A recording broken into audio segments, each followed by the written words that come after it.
பாவம் செய்கிற எவனும் பாவத்திற்கு அடிமையாக இருக்கிறான். யோவான் 8 அப்படிதானே?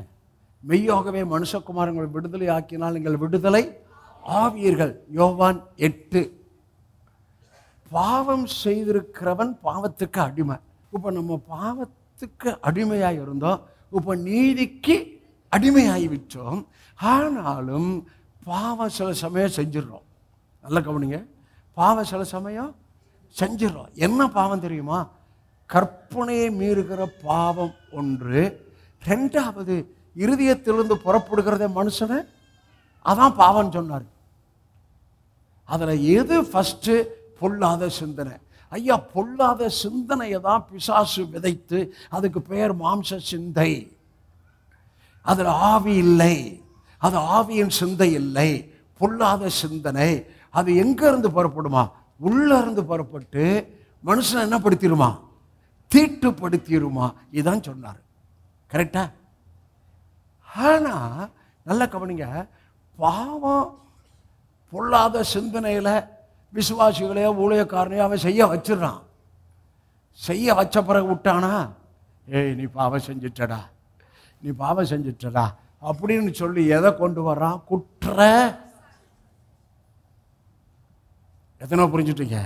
ஆனால் உங்களுக்கு குற்ற மனசாட்சி இல்லாத போதனை கொடுத்திருக்கிறேன். நித்திய ஆவியினாலே தம்மை தாமே பழுதற்ற பலியாய் ஒப்பு கொடுத்த இயேசு கிறிஸ்துவின் ரத்தம் ஜீவனுள்ள தேவனுக்கு ஊழியம் செய்ய உங்கள் மனசாட்சியை ரத்தம் சுத்திகரிப்பது எவ்வளவு நிச்சயம்.